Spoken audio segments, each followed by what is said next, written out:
Welcome to Ramon F. Magsaysay Elementary School, the fruit of love and indomitable spirit of the Liao pioneers. Today, we are faced by an unprecedented event that pushed our institution into the new normal. It tested our resilience and our innovativeness.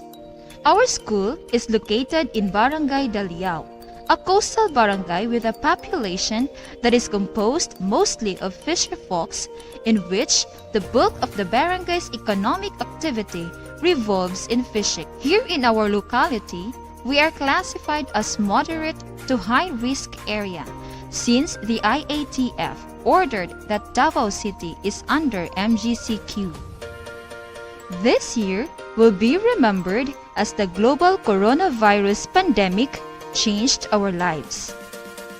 It will also be remembered as the year that Department of Education shifted to distance learning, which are of four types: modular distance learning, online distance learning, TV and radio-based instruction, and blended distance learning, which is a combination of MDL, modular distance learning and online distance learning, MDL and TVBI and RBI, ODL and TVBI, RBI, and ODL, TVBI, RBI, and MDL to comply with the President's directive for schools to postpone face-to-face classes until a coronavirus vaccine is available.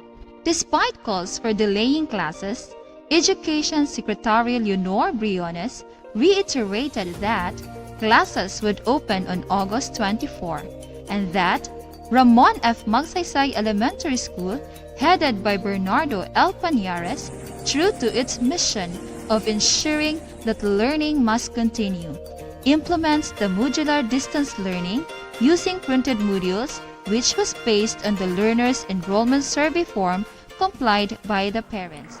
She is Anna, a grade 3 pupil of Ramon F. Magsaysay Elementary School. She has a sister named Natnat. Her father, Nonoy, is a tricycle driver and her mother is a flower vendor.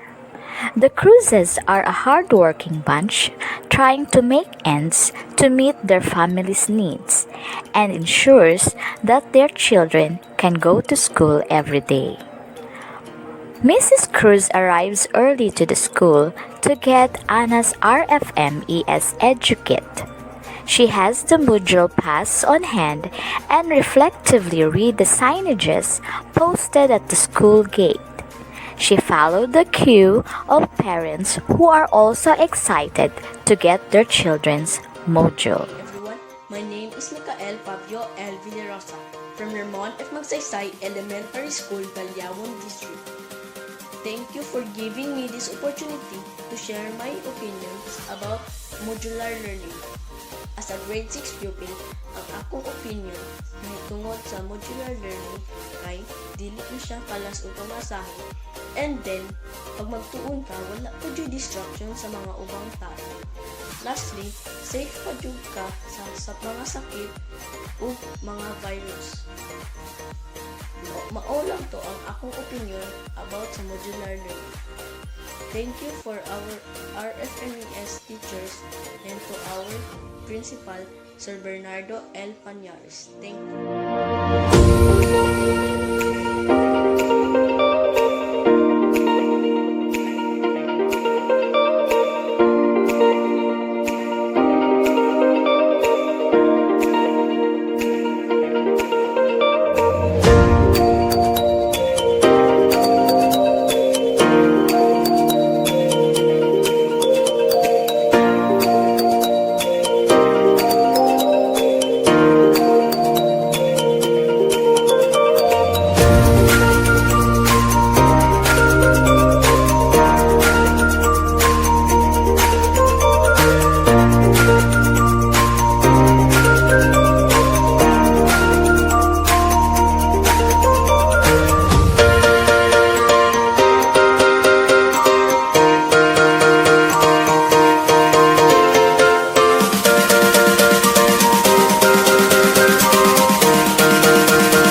Prior to their schedule to get the modules, Mrs. Cruz was given flyers by the class advisor.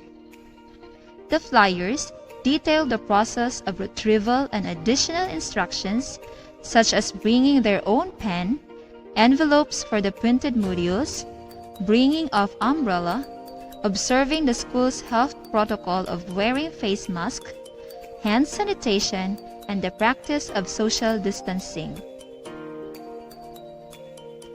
Prior to the distribution, the modules also went disinfection procedures. The teachers were also instructed to wear necessary PPEs in handling the modules. The parents proceed to the retrieval area. They will follow a designated route towards the table with corresponding grade boxes to get the module. They will fill up the retrieval form, then proceed to get an envelope with modules from the box. Teacher MJ monitors the retrieval of the modules. She inspects queries from the query list and answers them right away.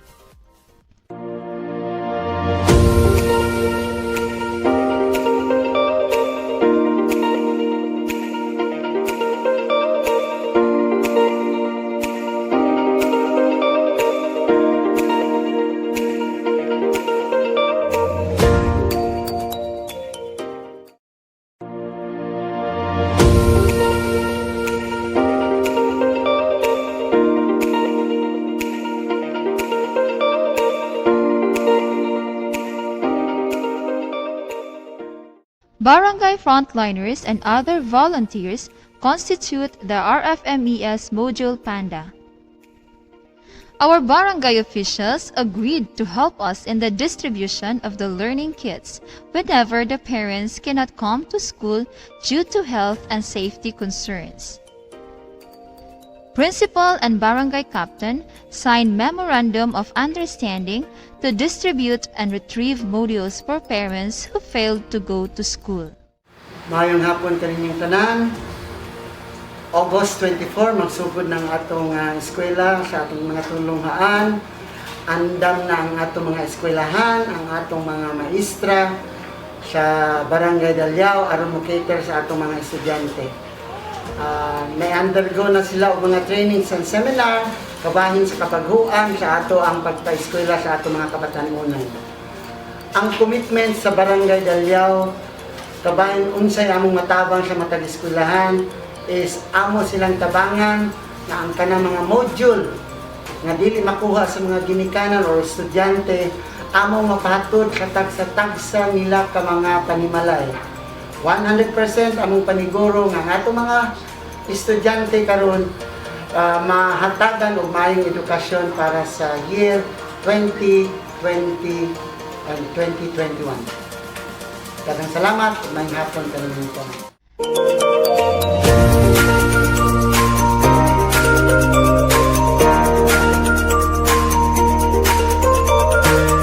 Mrs. Cruz checked the content of the envelope and shows to her daughter Anna, guided with general instructions, class program, self-assessment form, and query list.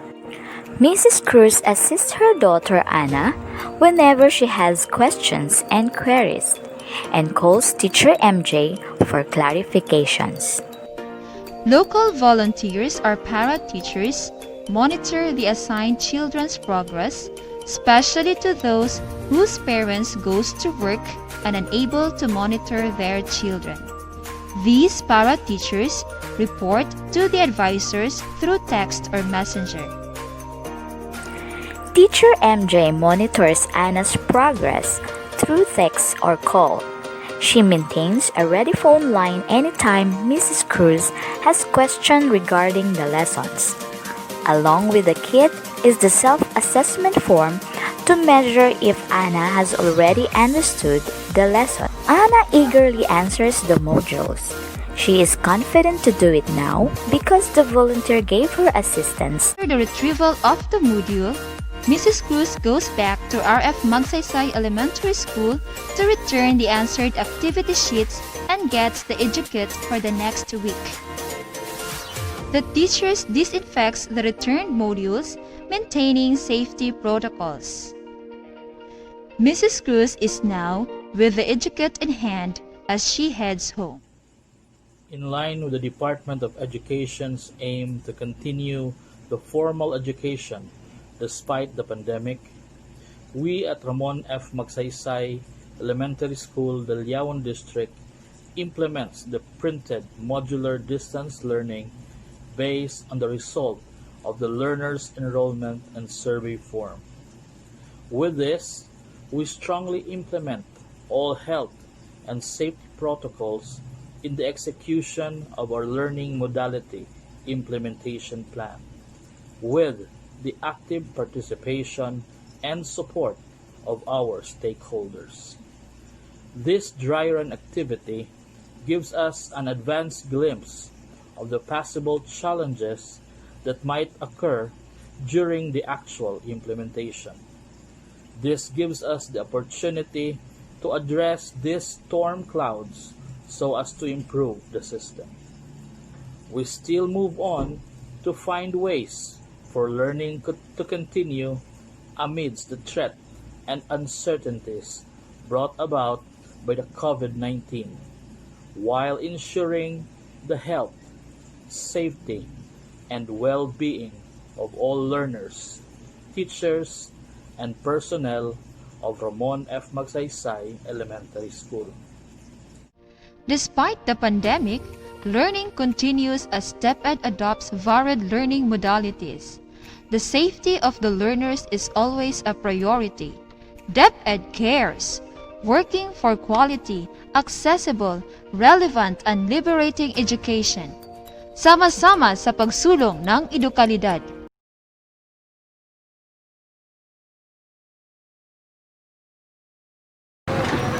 Camera, action!